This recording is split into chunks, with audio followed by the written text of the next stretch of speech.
plataforma Xamarin me permitía construir aplicaciones que podía ver en un dispositivo móvil y funcionaban como cualquier otra aplicación. Esta también ha ido evolucionando y bueno, como les digo, ha ido creciendo hasta que llegamos a un hito súper importante en donde comenzamos a trabajar con digamos, una versión más unificada y más robusta de la plataforma del framework.NET. Y ahí nació algo que se conoce como .NET Standard 1.0. .NET Standard es algo que construyó Microsoft dentro de esa plataforma .NET para no depender de que esté corriendo en un sistema operativo Windows, sino que también lo puedo correr en Linux, lo puedo correr en Mac, en diferentes plataformas. Y eso lo logramos a partir de .NET Standard. Y luego de .NET Standard se dio cuenta Microsoft de que eso tenía que evolucionar de una manera mucho más eficiente y entonces ahí salió .NET Core 1.1, ya más o menos en el 2017 y el lenguaje, pues como les digo, ha ido evolucionando. ¿Qué tenemos hoy? Entonces voy a pararme por acá, voy a hacer un poquito más de zoom acá. Entonces, hoy en el 2022 tenemos .NET, está en la versión 6, ¿sí? Pero bueno, perdón, voy a hacer un paréntesis acá. Acá se parte la historia con .NET 5, porque ¿qué estaba pasando en el mundo de software en .NET? Que habían programadores o desarrolladores que estaban pegados a lo que venía trabajándose antes hasta llegar al framework 4.7.8, ¿sí? Y .NET Core no era compatible con eso, es decir, o me iba por este lado o me iba por este lado y no tenía cómo unificar y pues, a la final pues eso era digamos, un impedimento importante para los desarrolladores. Entonces ahí Microsoft dijo, no, vamos a evolucionar y vamos a construir una plataforma, un framework unificado que los desarrolladores realmente puedan trabajar en un solo, digamos, en una sola cosa y no tengan que estar pensando, trabajo para Full Framework o trabajo para .NET Core, ¿sí? Que es más o menos lo que ha pasado a los que conocen un poquito la historia de Python, algo más o menos así pasó entre la versión de Python 2 y la versión de Python 3. Entonces ahí nació .NET 5. Entonces .NET 5 es como la unificación de todo ese esfuerzo que venía haciendo Microsoft para tener un framework unificado y lo denominó .NET 5. ¿Por qué 5? Porque veníamos trabajando desde .NET Core 1, 1.1, 2, 3, 3.5 y a la final pues terminamos en 5 y ahí dijo, unificamos, paramos acá y ahora se conoce como .NET 5, ¿vale? Las versiones anteriores se conocen como .NET Full Framework, o sea, todo lo que era viejito y que llega hasta el framework 4.7.8.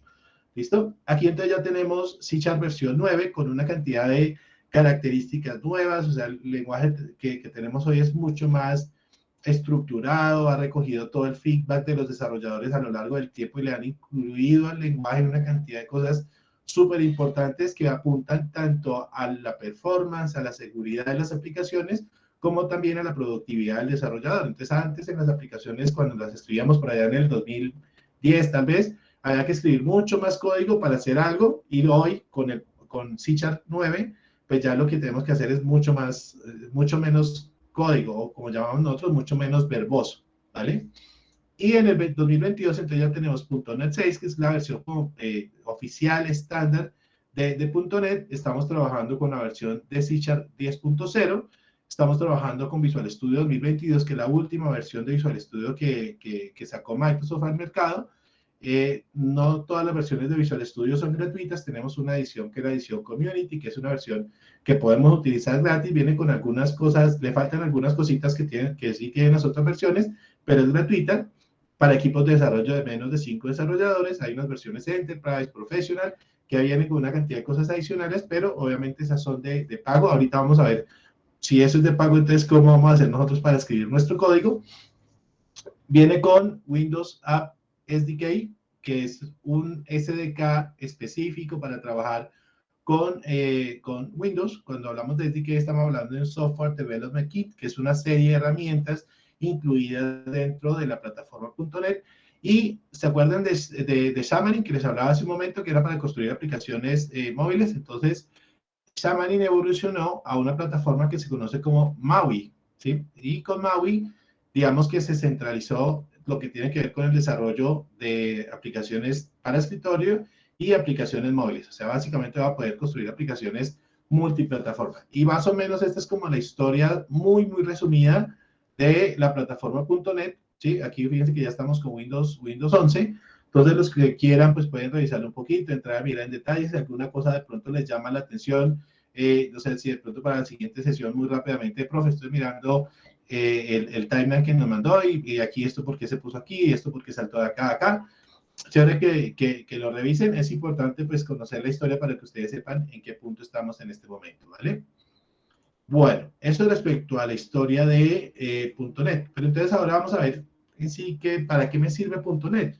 Y obviamente pues vamos a hablar de la versión de .NET que está hoy ya pues en punta, no estamos hablando de tecnología de punta. Entonces la versión que tenemos hoy, como les mostraba ahorita, es la 6, pero hay una preview que es como una versión previa que no ha salido al mercado, pero que los desarrolladores tenemos acceso, que en este momento es la preview 1 de .NET 6, ¿vale?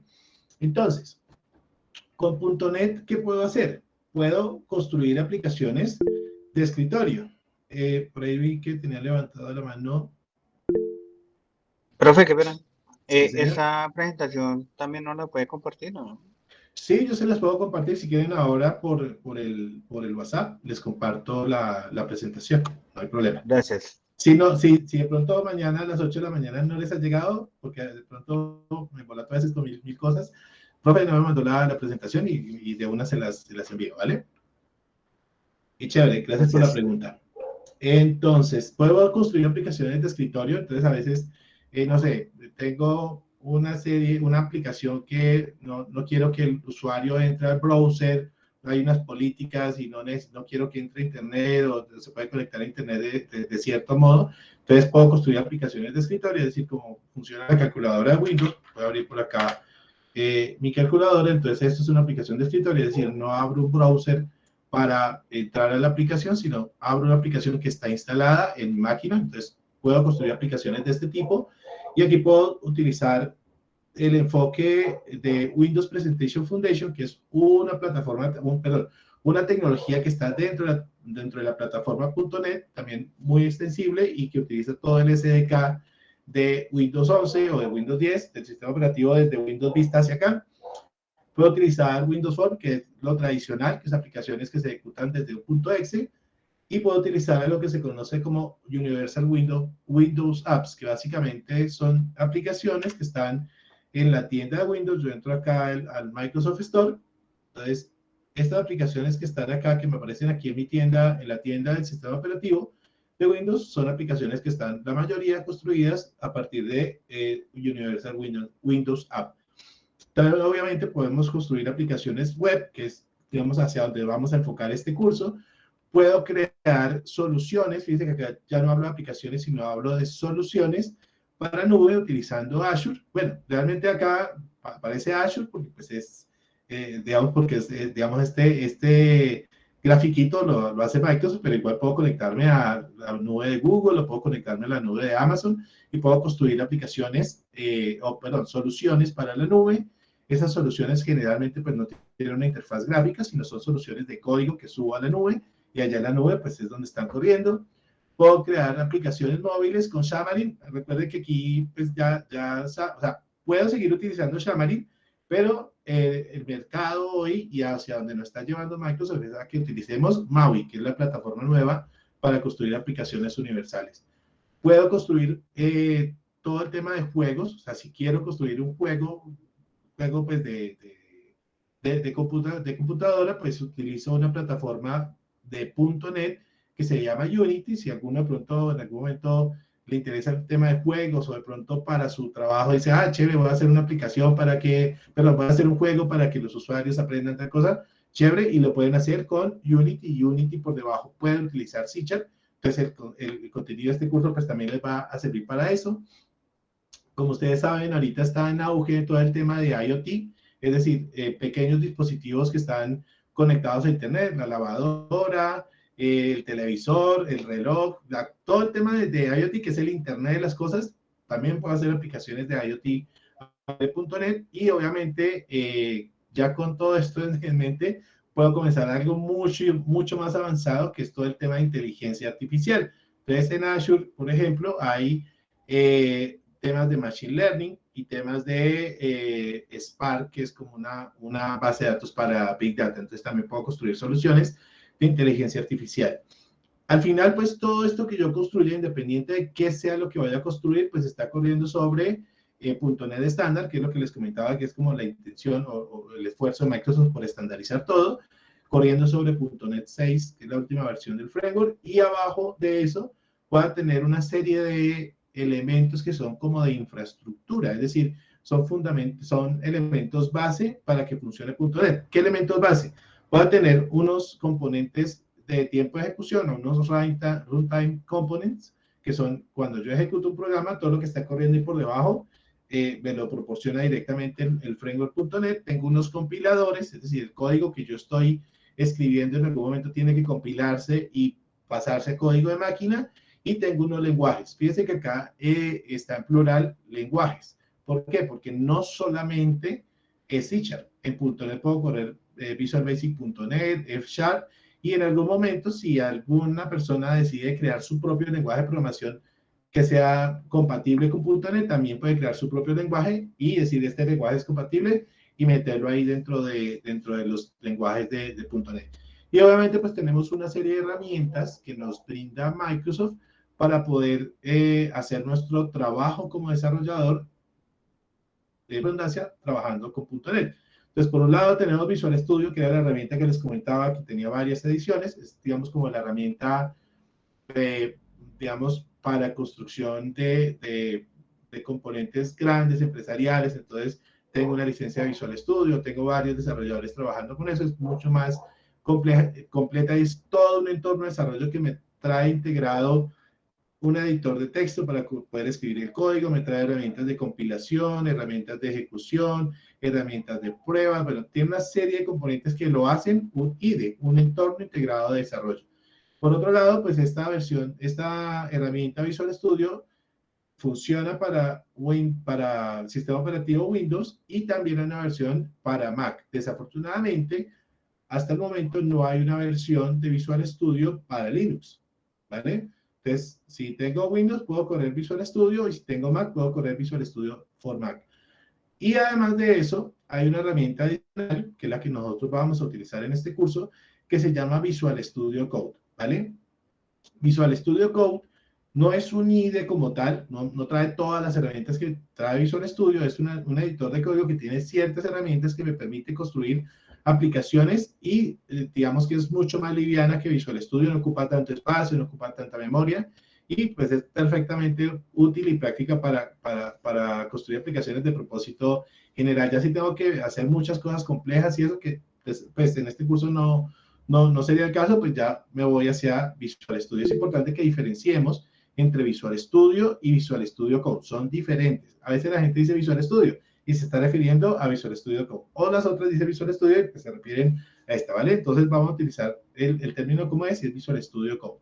Y ya respondo tu pregunta por ahí, Fabián. Y la última herramienta es la herramienta de línea de comandos, que básicamente es nuestra shell o nuestra consola o el CMD, la herramienta que con el sistema operativo para como intérprete de comandos, ¿vale? Y ese es como el entorno que tenemos para .NET.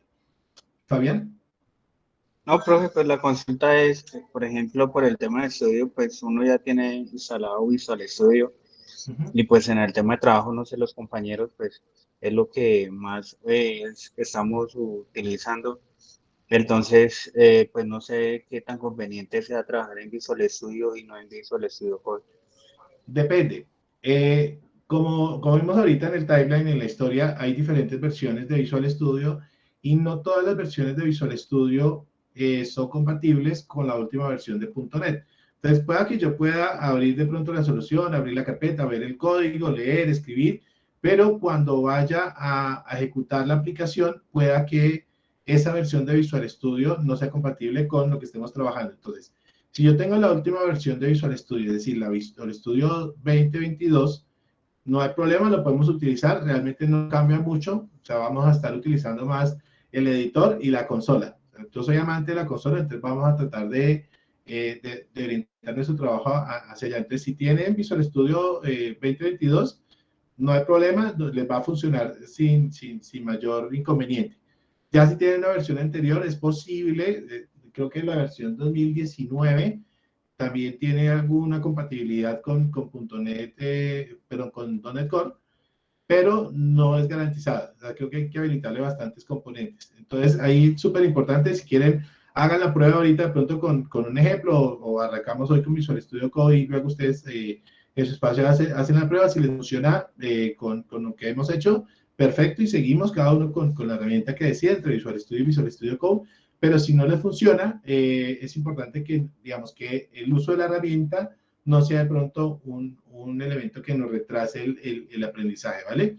Ahí, súper importante, chicos, es .NET, .NET Core, puedo trabajarlo desde el blog de notas si quiero. O sea, yo puedo construir una aplicación de blog de notas. ¿Qué pasa?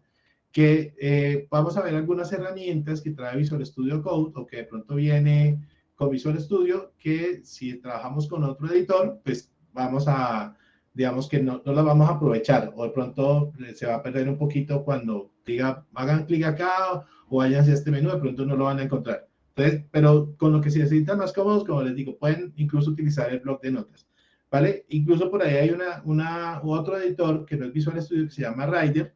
Es uno de los, a mi modo de ver, uno de los mejores editores o uno de los mejores IDEs que hay para .NET. Si de pronto alguno tiene Rider, obviamente es una licencia paga, salvo que tengan una cuenta educativa, igual lo pueden utilizar, ¿vale?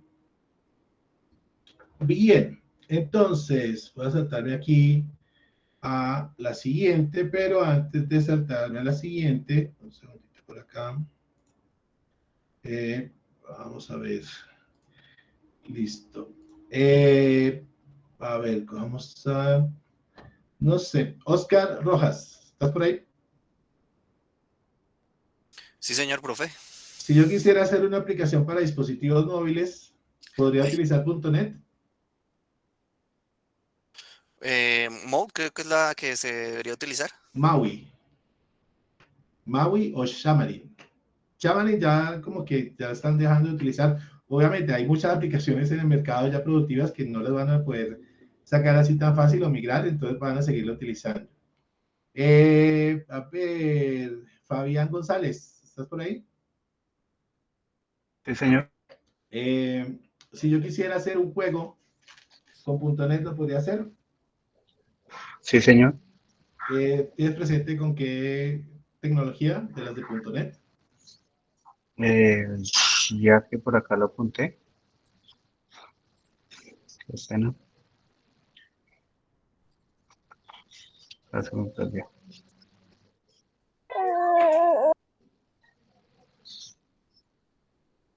Unity. Unity.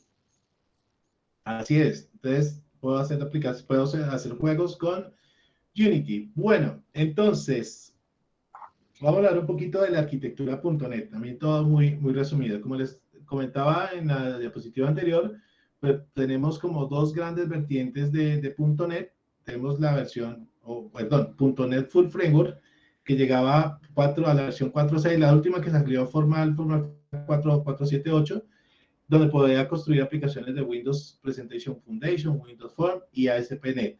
¿Listo? Y con .NET Core 5 o 6, que son las últimas versiones, entonces ya voy a poder hacer aplicaciones con ASP.NET versión 5, que es la versión que tenemos diferente a la que trabajamos con el Full Framework. Puedo trabajar aplicaciones de Windows, Universal Windows Apps, que son las de la tienda. Y a la final, para hacer foco en esta parte que es donde vamos a estar trabajando nosotros, vamos a tener aplicaciones de .NET corriendo en algo que se conoce como Core CLR. CLR significa Common Language Runtime. Ahorita de pronto vamos a ver un poquito más en detalle.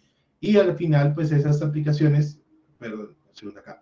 Esas aplicaciones pues van a hacer código nativo de .NET. Todas van a ser aplicaciones modularizadas, optimizadas y van a poder ser ejecutadas en entornos de ejecución.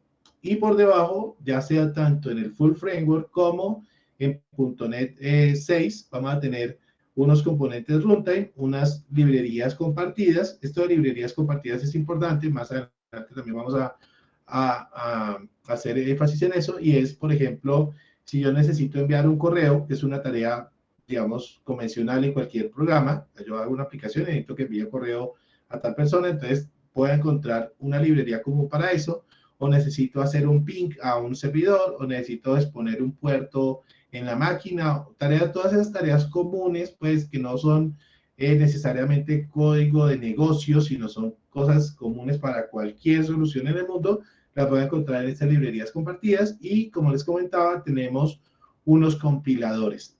Y acá es importante este nombre. El compilador que vamos a utilizar para .NET y para C# se llama Roslyn. Sí, Roslyn.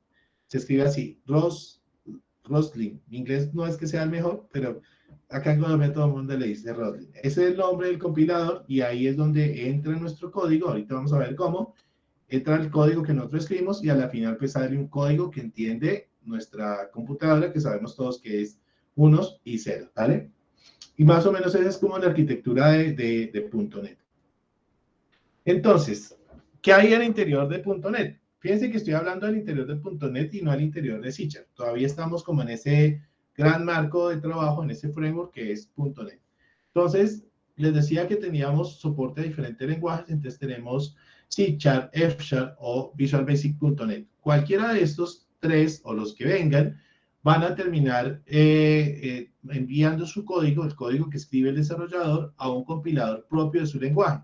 Es decir, C# tiene un compilador, F# tiene otro compilador, Visual Basic.NET tiene otro compilador. ¿Listo?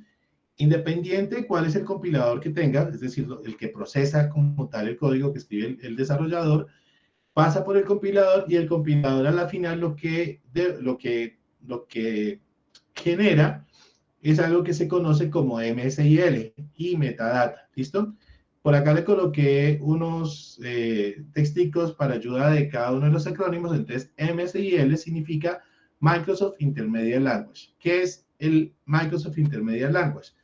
Como les decía, la máquina entiende unos y ceros, el desarrollador escribe texto normalito que es muy cercano al lenguaje natural. Entonces tenemos por acá código de máquina, unos y ceros, y por acá el lenguaje del desarrollador.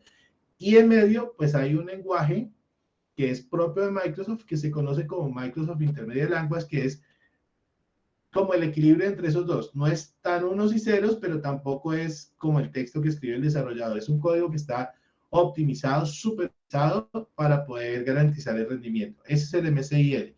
Y la metadata es decir, por ejemplo, esta clase tiene tantos métodos, esta clase tiene tantos atributos, esta clase es pública, esta clase es privada. Toda esa información de metadata va incluida dentro de lo que sale del compilador. Y a la final tenemos algo que se conoce como FCL o FCL, que significa .NET Framework Class Library. Entonces, todas esas clases o librerías que nos sirven para enviar el correo, para exponer un puerto, para levantar una aplicación, para denegar un acceso, todo ese código común que veíamos ahora está dentro de un paquetico que se llama FCL, .NET Framework Class Library. Como ese código ya lo escribió Microsoft, o sea, ya forma parte del .NET, entonces no necesita pasar por un compilador, pero sí llega al MSIL, porque ese código está, digamos que optimizado, pero todavía no es código de máquina, está en unos ensamblados. Y ojo con esa palabrita porque es vital para cualquier desarrollador de .NET. ¿Listo? Es un ensamblado. Y ahorita vamos a ver qué es un ensamblado. Entonces, listo. Ya tengo el MSIL y ese lenguaje intermedio pasa por un motor que se llama CLR. CLR significa Common Language Runtime, es decir, es el motor de ejecución de .NET. Independiente del lenguaje que yo haya utilizado, independiente del compilador que yo haya utilizado, independiente del código que se haya generado intermedio, va a pasar por un motor de ejecución de .NET. Y ese motor de ejecución de .NET lo que hace es hacer una compilación just in time, justo a tiempo, que eso es lo que significa JIT, justo in time. Y lo que hace es ir compilando ese código que tenemos en lenguaje intermedio, no el que yo escribí, sino el que está intermedio, y lo va compilando en la medida que se va necesitando. Entonces, si yo, por ejemplo, tengo una aplicación que tiene, no sé, 3 millones de líneas de código, cuando lo pasé a MSIL, pues quedó, no sé, sí, obviamente realizar esa compilación en un solo momento va a tardar muchísimo tiempo y no siempre es necesario. Entonces, para garantizar que estamos compilando justo en el momento que requerimos, entonces está el JIT o el Just-in-Time compilador, el compilador Just-in-Time, y ese motor de ejecución lo que hace es ir compilando, ir compilando. Ya cuando tiene un código que ya está compilado, pues obviamente no lo vuelve a compilar. ¿Y esto qué quiere decir? Que quizás la primera vez, y esto es súper importante, la primera vez que yo ejecute mi aplicación va a ser un poquitico más lenta que las siguientes ejecuciones. ¿Por qué? Porque es en ese momento en donde entra el HIT, el compilador justo a tiempo, y va compilando lo que se le va pidiendo. Entonces, si yo tengo, no sé, una aplicación que tiene el módulo de nómina, el módulo de talento humano, entonces primero va compilando lo que va requiriendo del primer módulo, que es el de nómina, y luego ya cuando se comienza a utilizar el otro, cuando va requiriendo el otro código, lo va compilando. Y al final, pues esa es la manera como funciona, y muy resumido, así es como funciona por dentro .NET. ¿Hasta acá? ¿Alguna pregunta?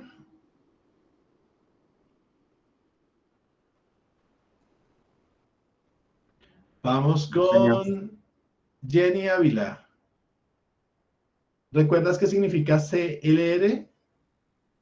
¿Es el compilador? Es el tiempo de ejecución. CLR es Common Language Runtime. Es el motor que compila a código de máquina. Creo que aquí me faltó esa. Fíjense que acá, resalté este pedacito y aquí ve que unos y ceros, unos y ceros. Entonces, este CLR sí es un compilador, ahí tiene razón, Jenny es un compilador, pero no es este compilador ni este de acá, sino es el compilador que coge ya el código intermedio y lo pasa a unos y ceros, que es lo único que entienden nuestras máquinas. Vale. Entonces, recuerden que ahorita les decía que era importante que tuvieran presente el concepto de ensamblado. Entonces, un assembly o ensamblado, para ponerlo en español, en .NET básicamente es una unidad mínima de ejecución, distribución, instalación y versionado de aplicaciones .NET. Es decir, cuando yo escribo una aplicación, esa aplicación a la final va a terminar compilada en un ensamblado. Ese ensamblado va a ser ¿qué? Va a ser un archivito con extensión .dll. Los que de pronto hayan trabajado con lenguajes compilados saben que por allá queda un archivito, no sé, System 32, o cuando tengo la aplicación y voy a mirar los instaladores, hay .dll, o puede también ser un archivo .exe. Entonces, esos archivitos que contienen, tienen la definición de metadatos de mi código, o sea, qué es lo que contiene ese paquete, y además de eso, pues obviamente tiene el código ensamblado. Entonces, vemos acá que tenemos un manifiesto que me dice qué es lo que tiene, viene unos recursos. Entonces, si por ejemplo yo necesito que esa DLL funcione para inglés y para español, pero que si es en español muestre el error en español, pero que si es en inglés muestre el error en inglés, todos esos recursos de localización se van a ir a esos recursos. Y la metadata, pues es toda la información de metadata de cuántos métodos tengo, cuántos atributos tengo, etc. Y a la final, pues todo eso pasa a un código que está en lenguaje intermedio que se conoce como CIR. ¿Listo? Entonces, siempre que construyamos cualquier aplicación, sea una aplicación web, una aplicación de escritorio, Windows Presentation, la que sea, va a terminar al final en un archivo .dll o en un archivito .exe. ¿Listo? Bien. Entonces, eso era como la introducción a .NET. Si se dan cuenta, entonces, .NET como tal es un gran marco de trabajo que tiene una serie de herramientas, técnicas, lenguajes, compiladores, definiciones que le permiten al desarrollador escribir sus aplicaciones en cualquiera de los lenguajes soportados por la plataforma .NET, ¿vale? Eso es .NET, un framework. Por eso se llama .NET Framework, ¿vale?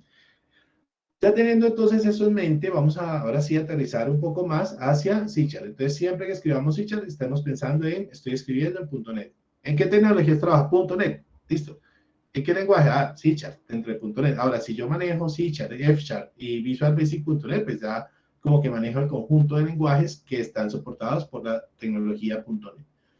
Entonces, para las personas que ya vienen con alguna experiencia con desarrollo, las que han estado de pronto en la universidad, o para las personas nuevas, vamos a repasar muy brevemente una serie de conceptos para entender la naturaleza del lenguaje de programación que vamos a aprender, que es C#. Entonces, cuando uno habla de programación, generalmente tiene que pensar en dos grandes mundos.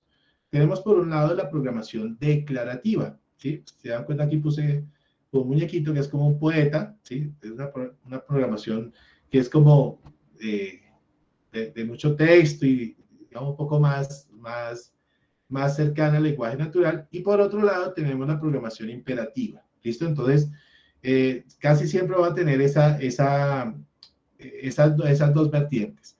Cuando estoy hablando de programación declarativa, estoy diciendo que declaro conjuntos de condiciones, proposiciones, afirmaciones o restricciones o transformaciones que describen el problema y al mismo tiempo detallan su solución. ¿Sí? Un ejemplo de este tipo de lenguajes es Prolog, SQL, HTML. Acá no voy a entrar en discusión de si HTML es un lenguaje de programación o no, eso lo dejamos para la red, los que sepan por ahí hayan visto esas discusiones. Está SAML, y está XML, y está WSDL. Entonces, este tipo de programación lo que hace, voy a abrir por acá una pestañita para mostrarles un ejemplo. Entonces, listo. Esto que les voy a mostrar acá es un archivo XML, que es un ejemplo de la programación declarativa.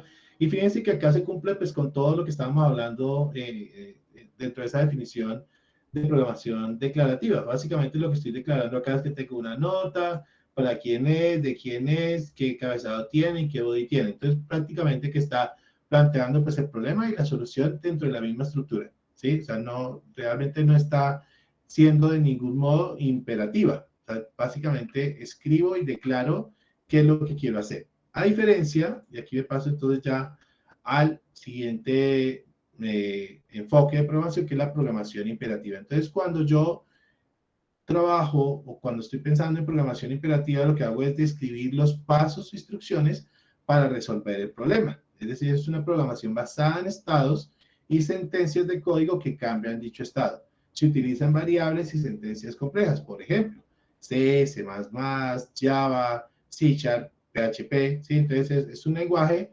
que tengo que escribir una serie de sentencias y digo, cuando esto pase, haga tal cosa. Si el color de los ojos es azul, entonces diga que es una persona tal cosa. ¿Sí? Entonces voy modificando el estado del programa a partir de instrucciones que son imperativas. Aquí voy a volverme aquí al ejemplo del XML que les doy. Fíjense que acá no hay instrucciones de ninguna clase.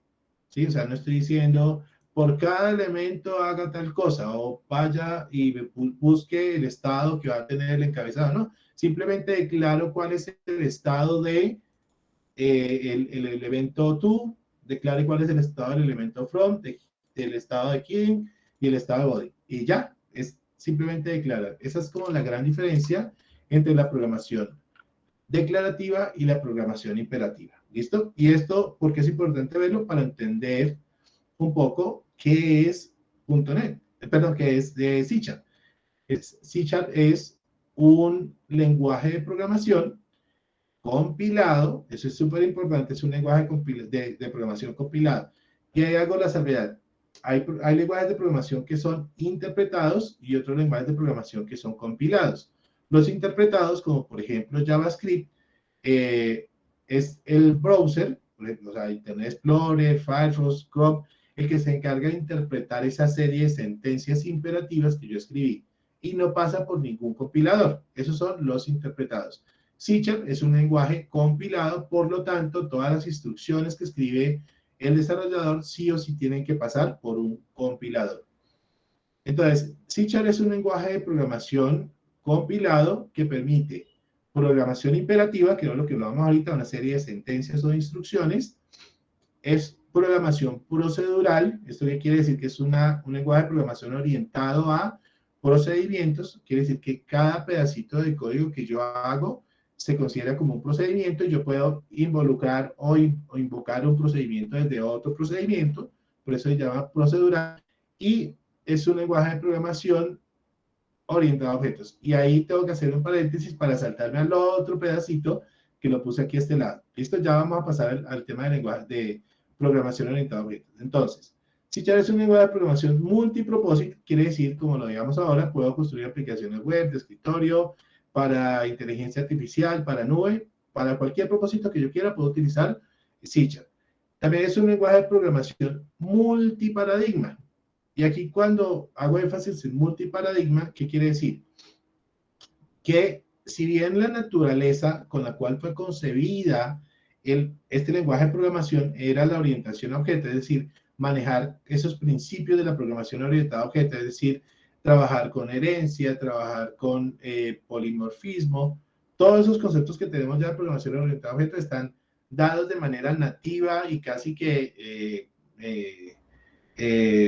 de base dentro del lenguaje de programación. Sin embargo, cuando decimos que es un lenguaje multiparadigma, quiere decir que además de la programación orientada a objetos, puedo realizar implementaciones para otro tipo de enfoques en programación, porque por ejemplo también tengo la programación funcional, que es una programación funcional, es una programación básicamente basada en funciones muy parecidas a la programación procedural, pero que está alejada de la programación orientada a objetos, es decir, dentro de la programación funcional, el núcleo conceptual de esta programación no es el objeto, no se maneja herencia, no se maneja polimorfismo, no es necesario, pero son implementaciones que son, digamos, custom, es decir, no es que nativamente soporte la programación funcional, la soporte y puede hacer cosas, pero no necesariamente, su naturaleza es orientada a objetos, pero como lo soporta, por eso se considera que es multiparadigma.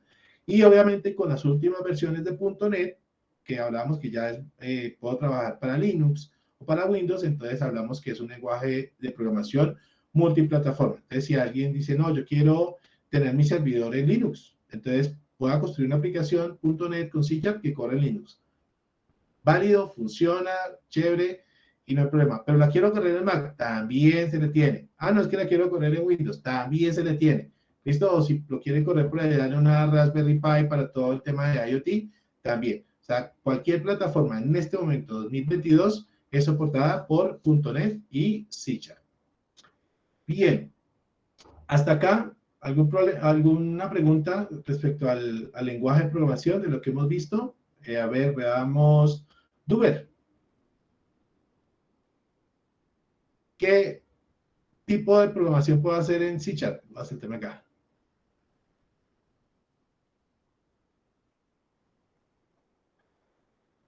Genial, buenísimo. Bien. Entonces, ahora vamos a hablar por qué. O sea, está viendo tanto lenguajes de programación PHP, Java, JavaScript, Go, Dart, y ahora han salido unos impresionantes, pero entonces, ¿por qué habiendo tanto? ¿Por qué tendría yo que pensar en trabajar con C#? Pues, lo primero es que si yo quiero trabajar con .NET, pues C# nació dentro de .NET. Bueno, hay unos primeros pasitos que se dieron para C# que se dieron por fuera, pero cuando nació la versión 1.0, nació con .NET. Entonces, si yo quiero trabajar para .NET, que es lo que casi siempre se trabaja aquí en Colombia, aparte de Java, pues la primera opción sería trabajar con C#. No incluye componentes innecesarios de otros lenguajes incluidos por compatibilidad, es decir, no necesito nada más fuera del lenguaje C# para poder construir aplicaciones con C#. O sea, por sí solo digamos, es autosuficiente. Es más sencillo e intuitivo que otros lenguajes. Yo no quiero comparar, tampoco, pues, hay gente que adora PHP, hay otros que adoran a Go, hay otros que adoran digo, adorar es que les gusta, ¿no? No quiero entrar a esa discusión, pero desde mi punto de vista y desde mi experiencia, es muy sencillo asumir esa curva de aprendizaje en C# porque es muy intuitivo, es muy cercano, como les digo, al lenguaje natural. Y si de pronto alguien viene del mundo de Java, la transición de Java hacia C# es muy, muy sencilla, pues porque a los inicios de C# se tomó, digamos, mucho la sintaxis de C++, de un lenguaje de programación que se llamaba J++, y a la final, pues, C# viene siendo como el primo hermano de Java. O sea, son muy similares, entonces esa curvita de aprendizaje es bastante fácil de asumir.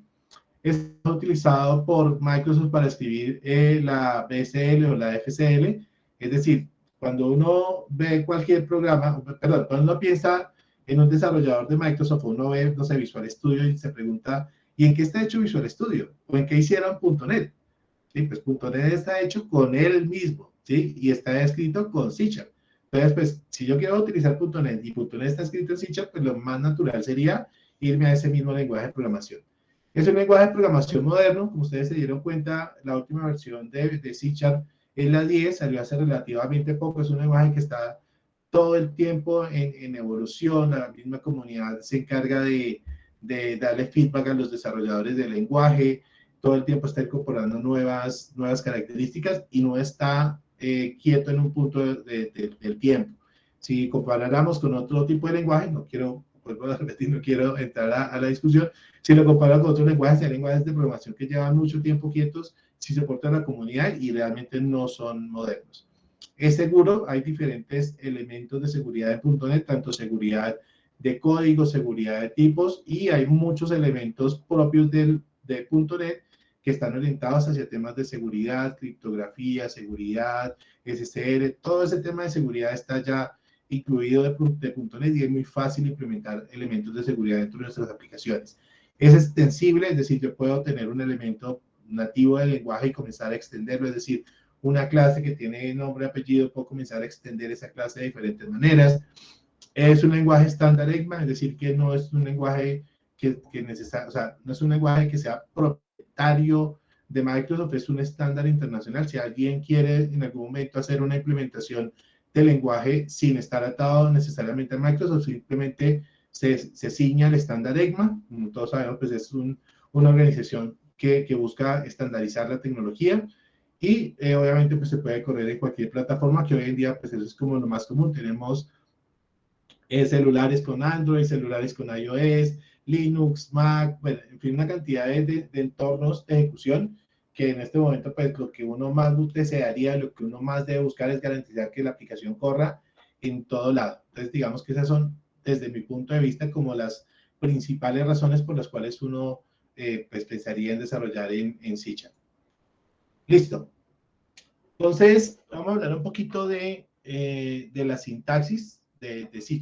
¿Listo? Entonces, hay unos elementos importantes propios, unos atributos propios del lenguaje que es importante tener en cuenta cuando nosotros vayamos a utilizarlo. ¿Listo? Lo principal, que ya lo comentaba también hace un momento, es que C# es autocontenido. Es decir, no necesito, aparte del compilador, que es lo que ya viene con .NET, no necesito instalar librerías de nada para hacer que funcione. Obviamente, hay gente, hay desarrolladores que construyen librerías para facilitarle la vida al desarrollador y crear, no sé, tareas comunes, pero como tal, si yo quiero tener una aplicación que no tenga código en nadie más, salvo pues, lo que viene de nativo, me funciona, no necesito sino el código que va para mi aplicación, el compilador y nada más. Todo lo demás, pues obviamente lo puedo incluir, pero no es necesario ni obligatorio para que corra. El tamaño de los tipos básicos es fijo, independiente del compilador. Es decir, que si yo escribo una aplicación que suma A más B, ese ensamblado, que es el archivito DLL o el .exe, siempre me va a pesar exactamente lo mismo porque los tipos básicos siempre van a pesar lo mismo independiente del compilador, sea el compilador de C#, de F#, sea que lo compile para Windows, sea que lo compile para Linux, me va a pesar exactamente lo mismo. Eso es muy bueno en el momento de pronto de estimar cuál va a ser el crecimiento de mi código, el crecimiento de mi aplicación. Soporta todo el modelo de programación orientada a objetos, es decir, puedo tener herencia, puedo tener polimorfismo, puedo tener encapsulación. También puedo tener una orientación a componentes. Esto básicamente es que además de la programación orientada a objetos, puedo tener eventos. Es decir, si el usuario da clic en tal cosa, entonces haga tal otra. O si esta variable ya fue eliminada por el recolector de basura, entonces haga tal cosa. Puedo tener una serie de eventos para también, a partir del código, hacer algo respecto a ese evento. Tengo propiedades, tengo atributos. Entonces, esas propiedades y esos atributos lo que me permite es controlar el estado de mi aplicación a partir de estos mismos. Tengo algo que se conoce como gestión automática de memoria Y aquí un concepto súper importante, lástima que no nos dé el tiempo para detallarlo, pero es súper interesante el tema, y es que .NET incluye algo que se conoce como Garbage Collector o recolector de basura. Y es un tema importante para la optimización de mi aplicación. Entonces, en el momento, supongamos que yo cargue un formulario, ¿sí? Donde capturo los datos del usuario. ¿Recuerdan la aplicación final que tenemos que construir, que tiene que capturar los datos del usuario? Entonces, tengo ese formulario, y para ese formulario, entonces, creé, no sé, 10 variables, teléfono, dirección, bueno, todas las variables. Y en algún momento esas variables como que se dejan de utilizar, ya no se requieren. Entonces, hay un motorcito por allá que se llama Garbage Collector, que lo que hace es ir recorriendo cada una de las posiciones de pila de la memoria del computador, ¿sí? Y va preguntando si esa variable se está utilizando o no, y lo que vea que ya se puede como destruir, entonces recoge esa basurita, y eso optimiza la memoria de mi aplicación. Entonces hay aplicaciones que usted tiene una cantidad de variables y no hay un recolector de basura, pues a la final termina con 100, 200 posiciones de memoria por allá utilizadas que nadie más está utilizando. Entonces, ese garbage collector es súper importante, es automático. Obviamente yo puedo decirle por código al recolector de basura, venga, pase y recoja esta variable que ya no estoy utilizando, pero no es necesario. O sea, casos muy excepcionales donde yo lo hago, pero generalmente él funciona solito. Yo tengo por allá unos hits, tengo unas posiciones, unas pilas en la memoria, pasa, la recoge y me limpia. Y como les decía, incluye seguridad de tipos. Esto quiere decir que es un lenguaje tipado, y aquí es súper importante. Hay lenguajes de programación como, por ejemplo, JavaScript, que son lenguajes que son débilmente tipados, es decir, creo una variable, la variable nació como carácter y después le asignó el número. Para JavaScript, eso no pasa nada, lo permite el intérprete del lenguaje.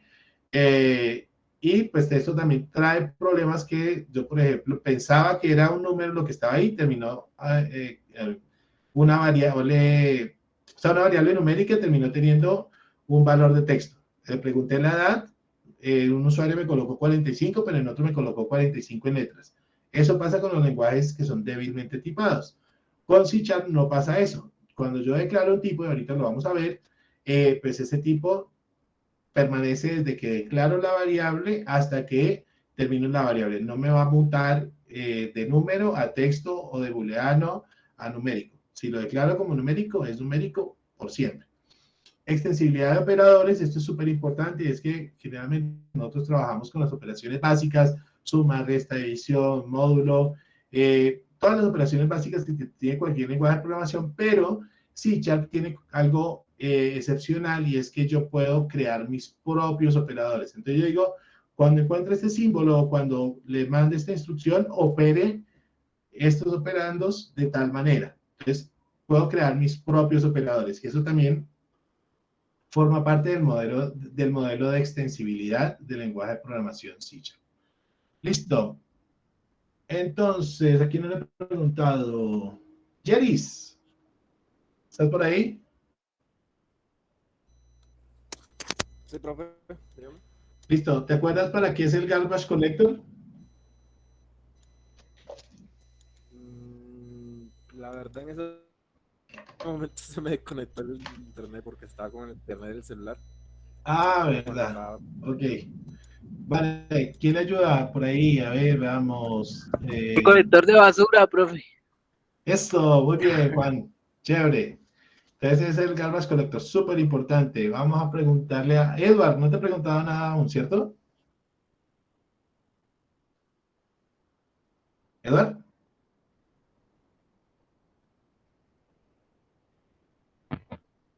Sí, profe. Listo. ¿Te acuerdas qué es un ensamblado?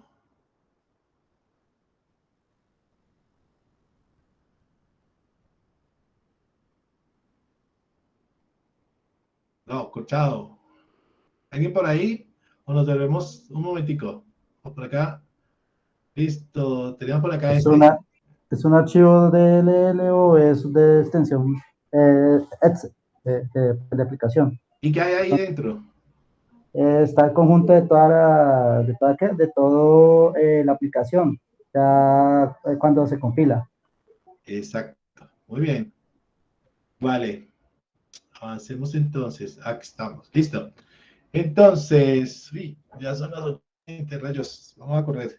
Entonces, esta es la estructura básica de una aplicación en C#. No se preocupen, ahorita lo vamos a hacer nosotros. Es importante que como reto del día por lo menos escribamos una aplicacióncita Hola Mundo todos para que salgamos pues con esa satisfacción. Entonces voy a pasar muy rápido. Esta es la sintaxis básica de un programa, un Hola Mundo en C#.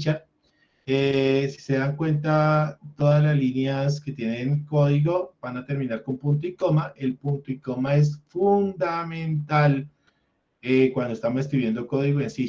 Hay lenguajes de programación, por ejemplo en Python, que no utilizan el punto y coma, ¿sí? A veces, ¿qué pasa? Y se presenta mucho cuando estoy dictando clase, digamos, arrancando, porque no les compila. O sea, escriben bien, perfecto el código y van a compilar, profe, no me compilan. Y van a mirar, ¿y qué pasó? Le faltó el punto y coma, ¿sí? Y a veces incluso a mí con años de experiencia, me ha pasado muchas veces que, oye, esta vaina, ¿por qué no compila 1 hora, 2 horas? Nada. Y van a mirar y es un punto y coma. Es súper importante cuando no les compile su programa, lo primero que van a ver es si las líneas de código que escribieron tienen punto y coma, ¿sí? Porque por ahí puede estar el problema. Lo otro importante es que la sintaxis de C# se basa en bloques de código. Entonces, un bloque de código, como su nombre lo dice, es un bloquecito de código que tiene cierta cantidad de instrucciones para ejecutarse. ¿Listo? Eso es un bloque de código. Y los bloques de código en C# se delimitan con una llave o un corchete, pero no el corchete cuadrado, sino de la llave que viene con el puntico S. El corchete de llave. Listo. Entonces, fíjense que acá tengo para cada uno de los bloques, acá en donde dice namespace, ahora vamos a ver qué es, comienzo abriendo con una llave, ¿sí? Esa llave que arranca acá debe terminar en algún lado, o sea, todo bloque de código en C# arranca con una llave para especificar qué es lo que tiene dentro ese bloque de código y finaliza con una llave indicando que ahí termina ese bloque de código. A veces también pasa que uno comienza rápido a escribir y abre la llave y se le olvidó después cerrarla. La práctica que yo recomiendo siempre es, si voy a crear un bloque de código que tiene una llave de inicio y una llave de cierre, entonces escribo, abro la llave e inmediatamente la cierro, me coloco en medio de las dos llaves, le doy enter y ahí sí comienzo a escribir para garantizar que nunca nos va a quedar un bloque de código con una llave de apertura sin una llave de cierre. A veces también pasa mucho que no les compila porque les falta o la llave de apertura o la llave de cierre. ¿Listo? Y lo otro importante en estos bloques de código es que esos bloques de código se pueden anidar. Fíjense que acá yo tengo un namespace que se llama Console Application 2, que abrí con una llave, cerré con otra llave, pero dentro de ese bloque de código también tengo otros bloques de código, que en este caso es una clase que se llama Program. Entonces, como esa clase también es un bloque de código, también tengo que abrirla con llave y cerrarla con llave. Realmente en C# no importa si la llave está en la partecita de la línea junto a la aplicación, a donde comienza el bloque de código o debajito, realmente no importa, lo importante es que tenga apertura y cierre. Y acá también fíjense que tengo otro bloque de código que es un método que se llama main, que tiene su llave de apertura y su llave de cierre. Y ya dentro de este método main, que es un bloque de código, tengo una línea procedural que hace algo, que en este caso lo que hace es imprimir el texto Hola Mundo en la consola. Y termino esa línea de código con punto y coma. Fíjense que acá el punto y coma solamente va después de la instrucción. Es decir, el bloque de código como tal no necesita punto y coma. Solo necesita la llave de apertura, la llave de cierre. Pero cuando tengo alguna instrucción como esta, sí debo colocarle punto y coma. ¿Listo? En la parte de arriba, importante a destacar es que tengo unas instrucciones especiales que se denominan using. ¿Listo? Entonces, el using, básicamente, son una serie de instrucciones que le indican a C# que además del código que yo estoy escribiendo, voy a utilizar componentes de una librería básica o una librería base de .NET. En este caso, yo le estoy diciendo que voy a utilizar System. ¿Por qué estoy utilizando System? Porque fíjense que acá en la parte de abajo voy a utilizar system.console. Entonces, por eso voy a utilizar el system. ¿Listo? Tengo otra que es System Collection Generics, que en este caso, pues, solo lo puse de ejemplo, no se está utilizando. Y así para cada uno de esos componentes externos a mi programa, es decir, código que no he escrito yo, pero que está dentro de .NET, que voy a utilizar. Esas instrucciones using son muy importantes porque a veces, por ejemplo, escribo una instrucción, esa instrucción utiliza código de .NET, pero no le hice el using correspondiente, ¿vale? A nivel general, esa es como la estructura. Vamos a aquí entrar a detallar un poquito más, por ejemplo, el tema de los comentarios. Entonces, en cualquier lenguaje de programación fundamental, los comentarios. ¿Qué son los comentarios? Son pedacitos de código que van a ser omitidos por el compilador, ¿sí? Entonces, por ejemplo, yo quiero colocar un comentario para decir, este método calcula la edad del ciudadano basado en la fecha de nacimiento, por ejemplo. Esa es un recordatorio mío, o sea, yo me lo puse ahí para recordar después, cuando lea el código, qué es eso. Pero yo no necesito que ese comentario o ese pedacito que fue para recordarme a mí pase al compilador, ¿sí? Entonces, todos esos comentarios que yo pongo, a la final van a terminar siendo omitidos por el compilador para que el volumen y el tamaño de mi aplicación sea óptimo, ¿vale? Entonces, en el momento que yo quiera, no sé, colocar, esto debe recibir un valor numérico correspondiente a la edad, o aquí debe colocar las coordenadas geográficas de tal cosa. Entonces, esto se llama comentarios y en C# tenemos dos tipos o dos formas para colocar comentarios. Por un lado, tenemos los comentarios de línea, es decir, comentarios que solamente van a tener una línea de código, y en este caso coloco dos slash o dos líneas verticales, diagonales, para indicarle al compilador que omita esa parte del código, como por ejemplo en este caso que digo, este es un comentario en línea. Esa es una manera. Y la otra es como tenemos en la parte de abajo, en donde de pronto necesito colocar, no sé, esta clase fue creada por Pepito Pérez, se creó en tal fecha, y fue creada para hacer que el programa haga tal cosa. Entonces, como es un texto que es muy largo y no lo puedo colocar en una sola línea, voy a utilizar varias líneas de código, ¿sí? Entonces, para no estar colocando en cada línea las dos líneas diagonales, lo que hago es colocar en la primera línea un slash, una diagonal, asterisco, y a partir de ahí ya puedo colocar mi comentario y cierro el comentario como si fuera un bloque de código con asterisco slash. Entonces, abro con slash asterisco, cierro con asterisco slash. Todo lo que esté dentro de la apertura del comentario y el cierre del comentario es texto abierto, puedo colocar lo que quiera y el compilador va a omitir esa partecita de código. También es muy útil a veces que yo creo un método, yo digo, uy, esto como que lo voy a revisar, no funciona, lo voy a revisar más tarde, pero necesito que me compile. Entonces puedo colocar comentarios dentro del código que estoy haciendo para que ese código comentariado no pase por el compilador.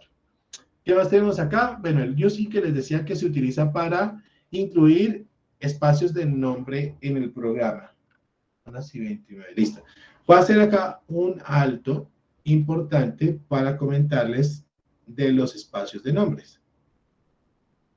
Voy a pasarme por acá a este. Listo.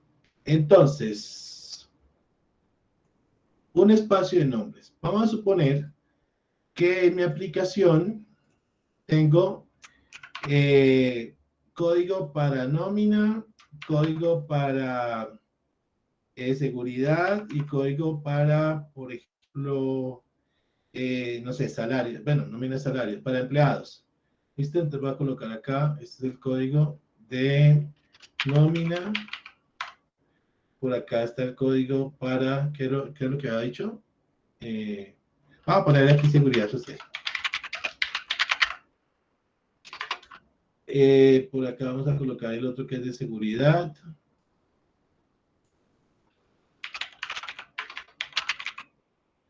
Y por acá vamos a colocar otro, no sé, políticas. Listo, ya, de negocio. Listo, entonces vamos a suponer que mi aplicación, no sé de qué sea, pero tiene estos grandes componentes. ¿Listo? Tiene código para gestionar todo el tema de nómina, otro módulo para gestionar todo el tema de seguridad social, otro para la seguridad pues, propia de la aplicación y otro para temas de política de negocio. Entonces, para no tener mezclado todo ese código, ¿sí? .NET, específicamente en C# trae una serie de elementos de programación que se conoce como espacios de nombre. Entonces, a través de los espacios de nombre, yo voy a poder organizar el código para que estos pedacitos de aplicación pertenezcan a un espacio de nombres específicos. Entonces, por ejemplo, vamos a colocar que esta aplicación se va a llamar Policía App, ¿sí? Y vamos a decir que esto es nómina. Entonces, estamos con la aplicación de la policía y todo el código que está aquí adentro de este cuadrito, que pertenece al tema de nómina, lo vamos a meter en una bolsita que llamamos espacio de nombres para que esté todo el código ahí, y a esa bolsita le vamos a poner por nombre policía app.nómina. Y a ese pedacito, es decir, a la primera palabra, punto, la segunda palabra, se conoce como un espacio de nombres. ¿Listo? Entonces, ¿esta cómo se llamará? A ver, Juan Barrios, ¿cómo se llamará el espacio de nombres de esta? Se va a llamar el nombre que le vayamos a poner, por así decirlo, EPS.seguridad social. La aplicación se llama Policía App. Ah, bueno, Policía App, Seguridad Social, .seguridad social. Perfecto. Seguridad social. Fíjense que acá es importante que esto no tiene espacios ni caracteres especiales, ¿no? Esto me deja ampliarlo a la... Así está. Listo. ¿Cómo se llamará este espacio de nombres, Jenny?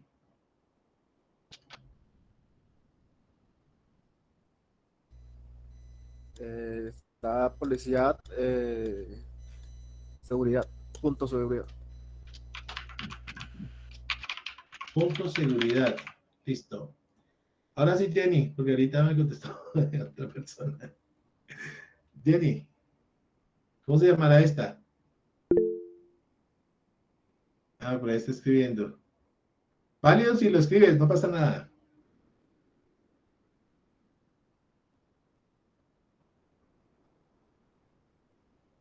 Pero si hay un Jenny, no hay Jenny. Sí, Jenny Street Ávila.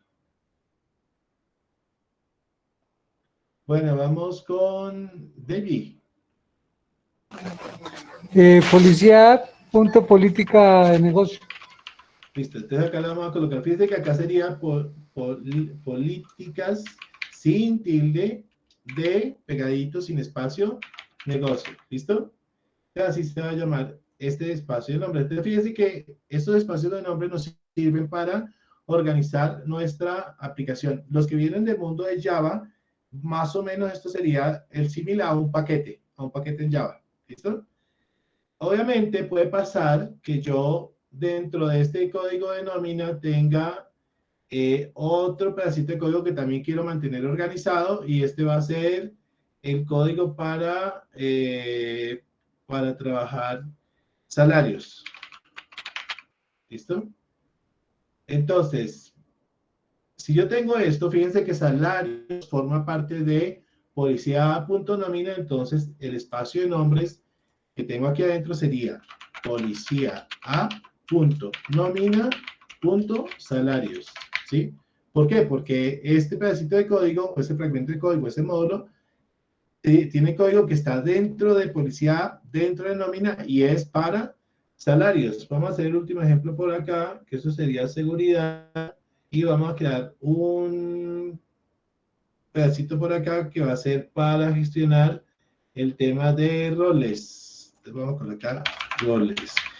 Listo. ¿Quién de ustedes es el que trabaja con seguridad?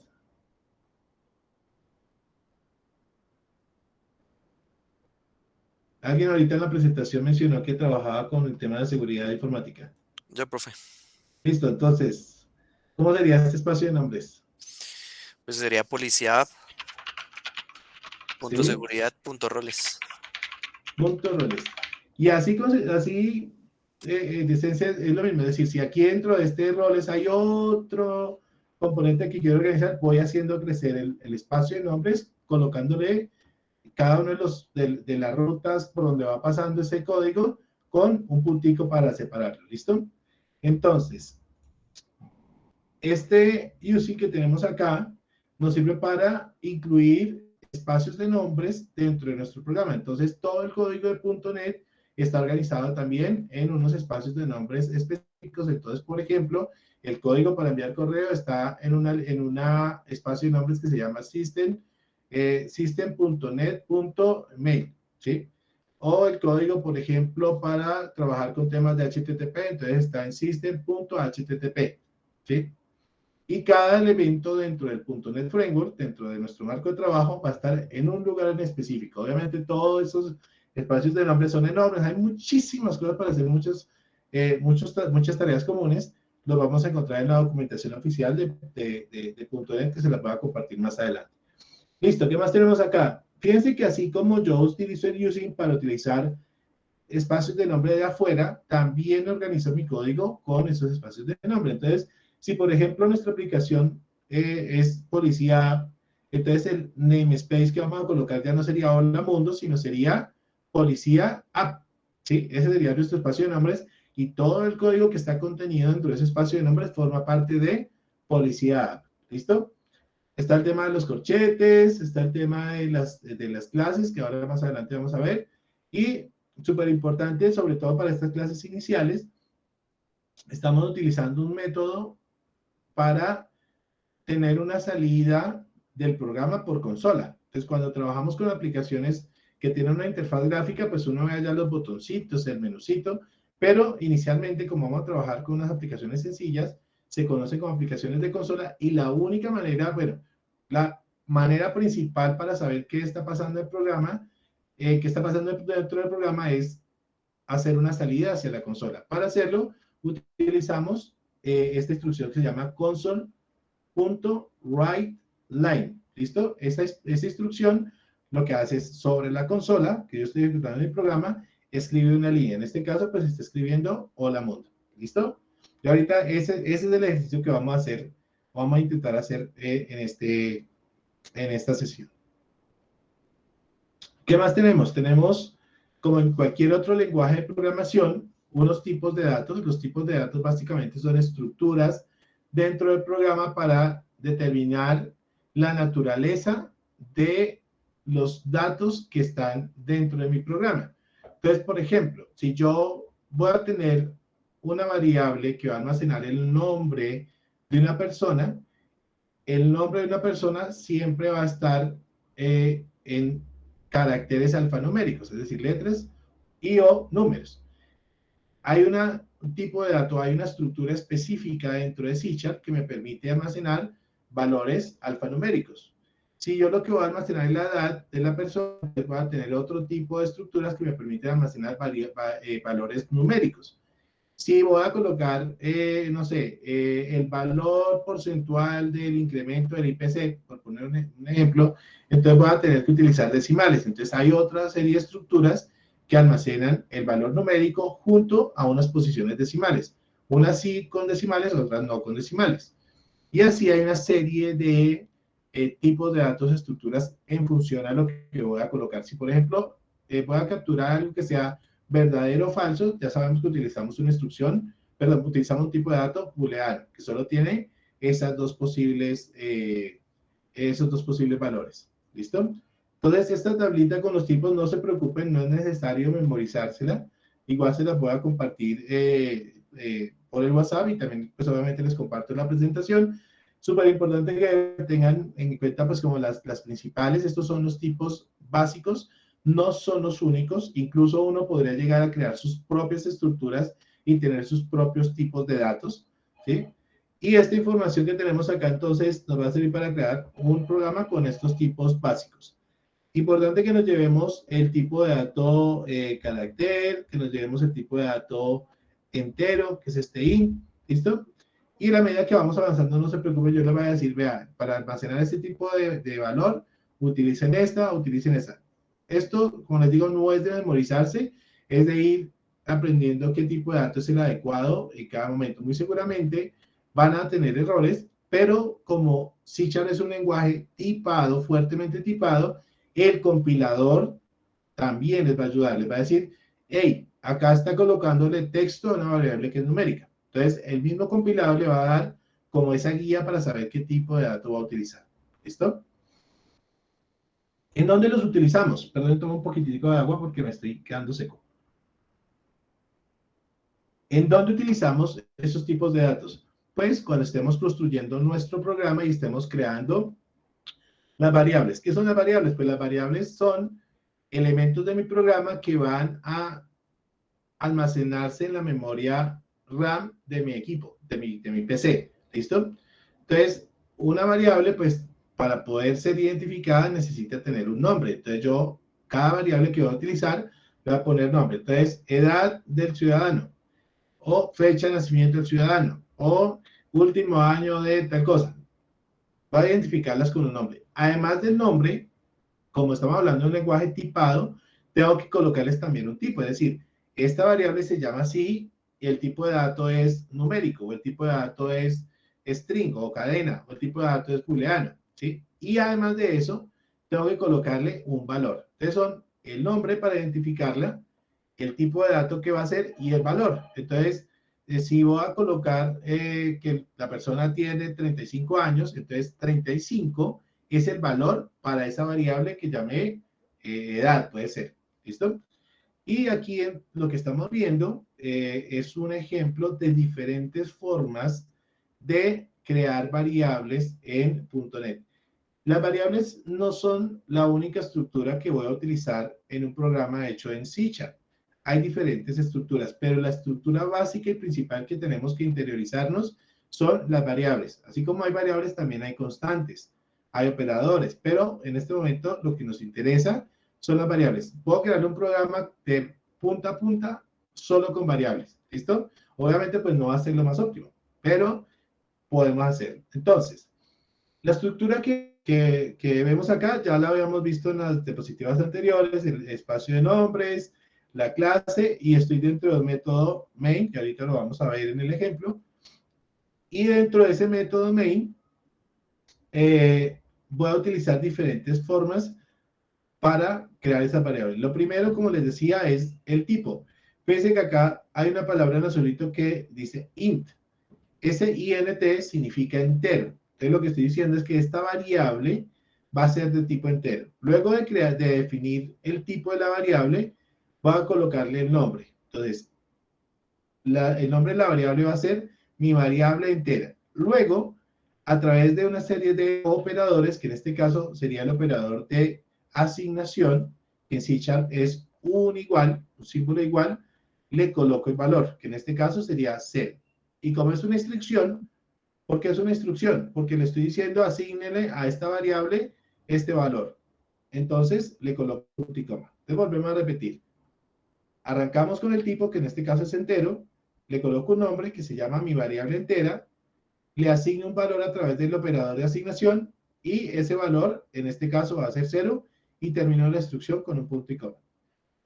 Acá abajo hay otra variable que ya no es de tipo entero. Fíjense que ya no se escribe int, se escribe string. String, pasado al español, sería como cadena.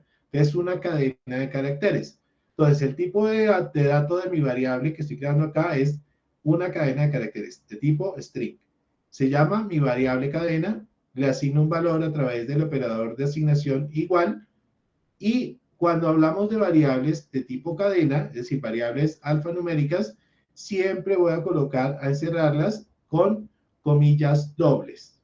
Es súper importante. A veces también pasa mucho de que yo le asigno, tengo una variable de tipo cadena o tipo string, le asigno un valor, pero olvido colocar las comillas al inicio, las comillas al final, para decirle al compilador que el valor de esa variable va a ser ese, y ahí es donde falla el compilador. ¿Por qué es importante? Porque si yo no le pongo cadenas, fíjense que entre hola y mundo hay un espacio, entonces el compilador no va a saber qué es eso. Y si yo no le pongo unas comillas, va a asumir que hola es una variable, o que hola es una clase, o que hola es algún miembro que no existe. Entonces, para decirle a él, esto no es ninguna estructura de mi programa, sino simplemente es un valor, entonces lo coloco dentro de comillas. También tengo el tipo byte, entonces en este caso el tipo byte pues es un valor que solo me permite valores digamos, de tamaño pequeño, lo podemos ver acá, son variables de 0 a 255, y la variable se llama mi variable byte, le asigno el valor a través del operador de asignación y le coloco el valor 90 y lo termino con punto y coma. ¿Listo? También tenemos otra forma de crear variables que no necesariamente me pide declarar explícitamente el tipo. Fíjense que las 3 líneas de arriba yo dije que era entero o que era string o que era byte, pero aquí abajo estoy utilizando una palabra reservada del lenguaje que se llama var. Entonces, cuando coloco var, el compilador me permite saltarme esa regla de tener que definirle el tipo, ¿sí? Entonces, coloco la palabra var, es decir, al compilador le va a decir, voy a crear esta variable, pero no le quiero decir cuál tipo es, que se va a llamar mi variable x, ¿sí? Le asigno un valor a través del operador de asignación y en este caso le va a poner que vale true. Entonces, ¿qué hace el compilador? El compilador hace algo que se conoce como inferencia de tipos. Es decir, a partir del valor que yo le estoy asignando a mi variable, él dice, ese valor a mí me parece, eso dice el compilador, a mí me parece que true es una variable, un valor booleano. Entonces, el tipo de datos de esa variable a partir de ese momento hasta el final va a ser booleano. Es decir, no es que yo pueda decir var y es booleano y después le asigno un valor numérico, o si es numérico y después le asigno un valor de tipo booleano. No. Si yo digo var, mi variable igual a true, va a ser booleano desde que se crea la variable hasta que se termine y no le voy a poder cambiar el tipo por ahí. Es decir, esta var no es que me permita tipos dinámicos, sino simplemente omite esa regla de tener que exigirle al desarrollador colocar el tipo, ¿vale? ¿Hasta ahí alguna pregunta? Yo ahorita vamos con el código y vamos a llevarlo a cabo.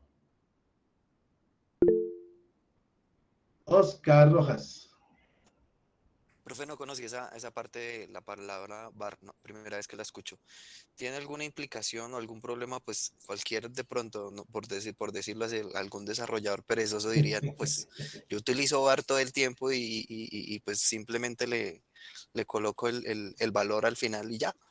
Pero, Pues, Oscar, no sé, sería como la... yo he estado en peleas de horas con desarrolladores y arquitectos por el tema. Depende del enfoque que uno tenga. Y tú lo puedes ver como algo positivo o negativo. Desde mi punto de vista es algo positivo, por ejemplo, cuando tú haces refactors, entonces tienes mucho código y tienes que cambiar de pronto el tipo en algún lado, tienes una interfaz y le cambias algún tipo en algún lado y te toca volverte por todo el código donde habías definido el tipo, entonces pues ahí en ese caso, por productividad es mejor utilizar VAR para poder hacer refactor de código más adelante, ¿sí? Ahora, hay enfoques en donde dicen, no, yo necesito saber y ver en el código qué tipo de dato es. Pero digamos que va en función a las políticas de código que tenga cada proyecto o cada empresa.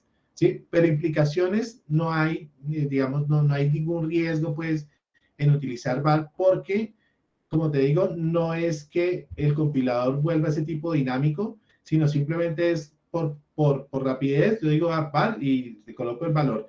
Si hay algún momento en donde yo en alguna parte del programa hago esa mala asignación de que tengo una variable numérica y por allá le asigno texto, el compilador te lo va a indicar. O sea, no es que en tiempo de ejecución mi aplicación vaya a romper, no.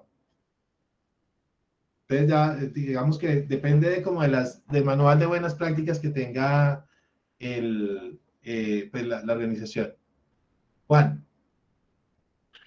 Bueno, profe, con respecto, yo miré la variable var y quedé traumatizado esta semana que pasó porque esa la estaban utilizando para un procedimiento almacenado, consulta de Oracle, donde le enviaban unos parámetros y él devolvía, digamos, el operador, la salida, la devolvía sí o no.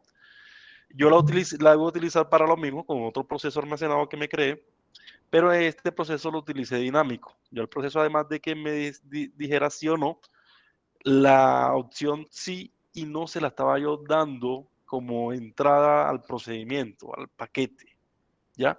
Pero cuando la fui a utilizar para el no, yo no pude instanciar esa variable para que o sea, no pude inicializarla arriba dentro del comienzo del proceso con un valor vacío y después abajo con el proceso almacenado. Ahí me generó el error. Sí, ese es un buen punto, ese es un buen punto, y es que me voy a volver.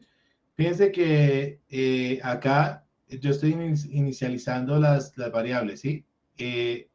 Obviamente hay una alternativa y esto es que yo puedo tener variables sin inicializar. Simplemente le digo, voy a tener una variable int que se va a llamar mi variable entera, pero no asignarle un valor.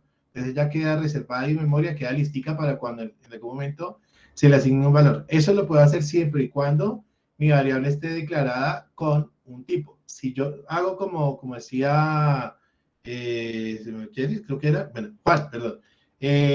Pues obviamente va a dar un error porque C# no va a saber de qué tipo es esa variable porque no la he inicializado. ¿Qué pasa? Recuerden que yo les dije que cuando utilizamos var tenemos inferencia de tipos. Para tener inferencia de tipo yo tengo que saber cuál es el valor inicial que va a tener la variable para saber de qué tipo es. Si no tengo un valor inicial, pues no va a poder hacer esa inferencia. Y en ese caso, pues el compilador dice, hey, no, pues yo no le puedo poner var porque no sé qué tipo va a ser. Es decir, esa sería como una implicación importante, pero fíjense que el error surgió en tiempo de compilación. Sería grave que pasaran ese tipo de cosas en tiempo de ejecución, o sea, la aplicación en producción y en algún momento algún programador le colocó var y se rompió, ¿no? Eso nunca va a pasar. Lo que sí va a pasar es que si tengo errores en compilación, pues el compilador, pues en ese caso, va a romperse. Fabián. Profe, pues yo creería también que es necesario pues que cada variable tenga su tipo, ¿cierto?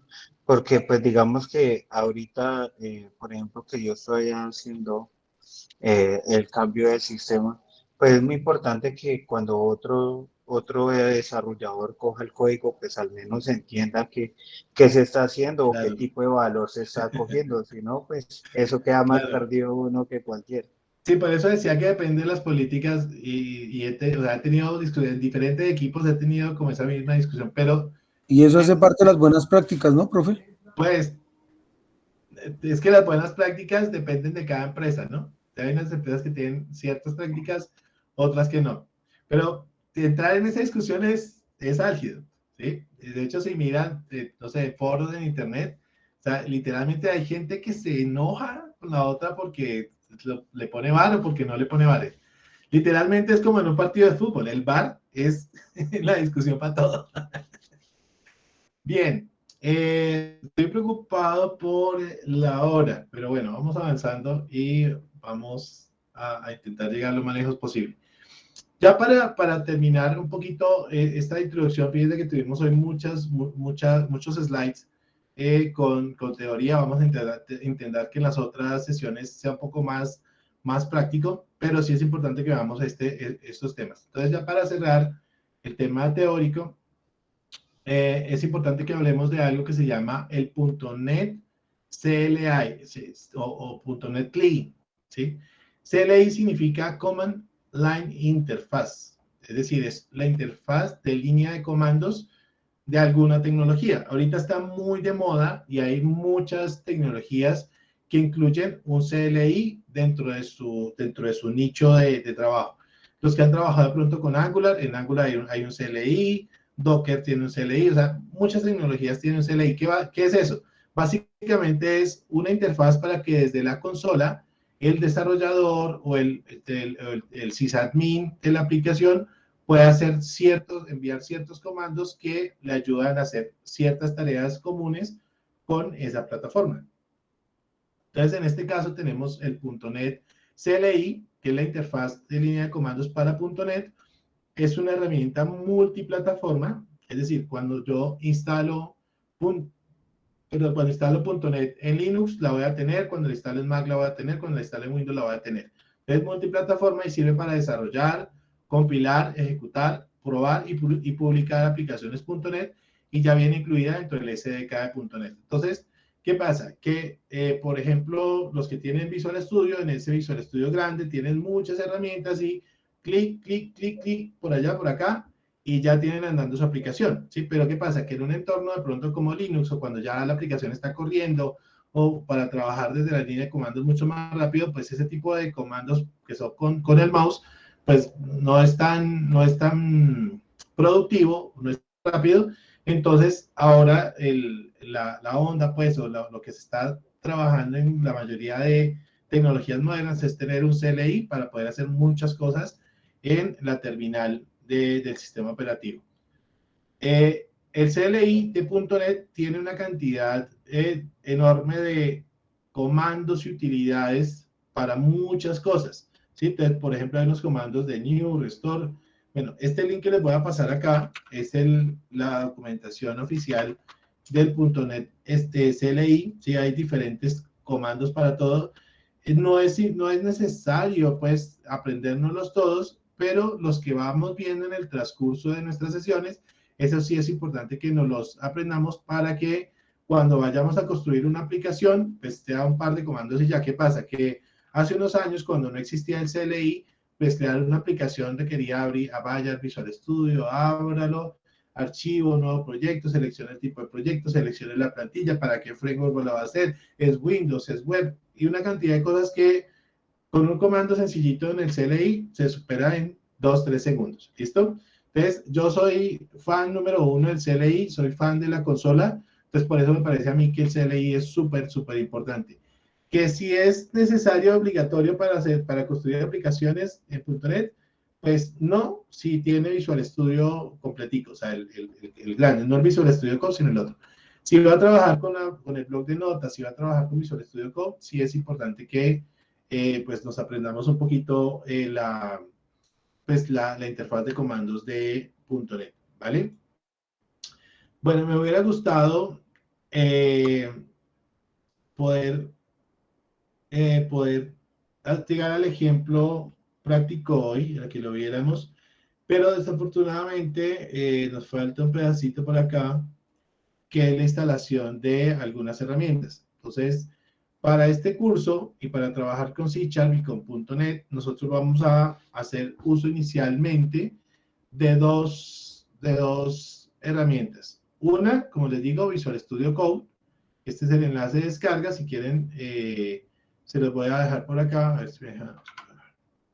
Perdón, voy a salir un segundo.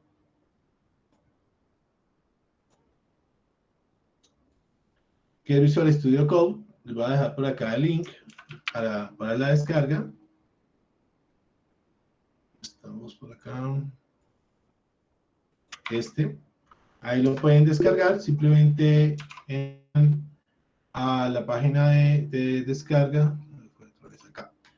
Y acá le dan en descargar para el sistema operativo que ustedes quieran.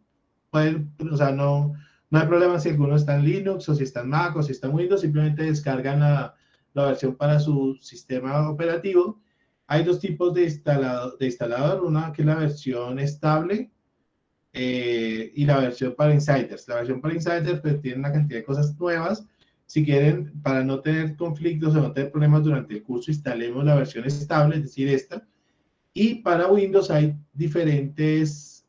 también diferentes instaladores.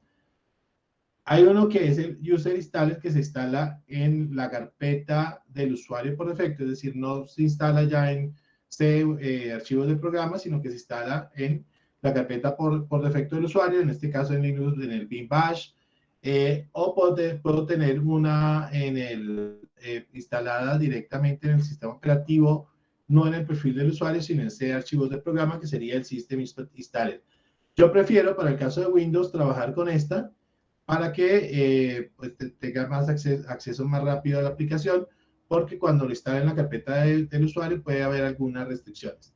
Entonces, en este caso, le damos clic aquí en el instalador de 64 bits si su procesador es de 64, o de 32 bits si su procesador es de 32. Lo descargamos. Aquí ya se comenzó a descargar. La instalación es súper sencilla. Aquí básicamente es siguiente. La instalación... perdón un segundo. Bueno, aquí me salió un errorcito, pero es porque lo acabé de desinstalar para mostrárselo a ustedes. Acá le dan siguiente a todas y ya les queda instalado. Eso sería una de las instalaciones que tenemos que hacer. Y la siguiente para que nos funcione .NET en nuestra máquina es descargar el SDK de .NET 6, que lo encuentran en este link. También se lo puedo compartir. Y en esta descarga, en este link, lo que van a hacer es buscar la versión de .NET 6, la última, la que dice latest. Fíjense que arriba pues tenemos .NET 7, pero es una versión futura que tiene, pues está en versión beta, puede que tenga algunos problemas. Y abajo está pues la versión 3.1, que fue la última versión del .NET Core antes de la versión unificada. Entonces, seleccionamos acá. Y acá nos va a traer a esta paginita donde vamos a tener diferentes versiones. Acá tenemos dos opciones, bajarnos el SDK o bajarnos el runtime. Como en nuestro caso somos nosotros los que vamos a construir la aplicación, necesitamos el SDK. Listo, acá igual seleccionamos nuestro sistema operativo y si queremos instalar los binarios, en este caso recomendaría utilizar el instalador y seleccionamos el tipo de procesador que tengamos, el 64 o x86. Entonces, le damos clic acá y aquí ya comienza directamente la descarga, igual que el Visual Studio Code, es darle siguiente. Entonces, ya se nos llegó el tiempo, no quiero extenderme más, me hubiera gustado poder llegar al ejemplo, pero entonces les dejo como tarea a todos instalarse y llegar mañana con el instalador, o sea, ya instalado Visual Studio Code y ya instalado el SDK de .NET. Si alguno de pronto en el transcurso del día de mañana lo está haciendo y se le presenta algún inconveniente, no duden en escribirme, pero la idea es que mañana iniciemos la sesión ya con estas dos herramientas instaladas para arrancar directamente con el taller que íbamos a hacer el día de hoy, pero pues obviamente por tiempo no alcanzamos, ¿vale? ¿Hasta acá alguna pregunta? ¿Sugerencia? ¿Cómo les pareció? ¿Vamos bien? ¿Mucha info? Vamos bien, profe. Súper. Bien, profe. Genial, entonces pues les agradezco mucho a todos por haber participado el día de hoy. Espero que hayan pues como tenido una visión general del lenguaje de programación, de lo que vamos a estar trabajando. Y nada, nos vemos mañana entonces a las 6 para arrancar. Arrancamos directo con el taller práctico y luego sí vamos a ver los temas. Fíjense que cuando nos extendemos un poquito en el tema, tú tienes alguna pregunta o hoy nos extendimos obviamente en la horita inicial, todo ese tiempo se nos va quitando de las prácticas. Es importante entonces que gestionemos muy bien nuestro tiempo de nuestro curso. Entonces nos vemos mañana. Muchas gracias a todos, que pasen una linda noche. Gracias, profe, igualmente. Que esté muy bien, hasta mañana. Que esté muy bien.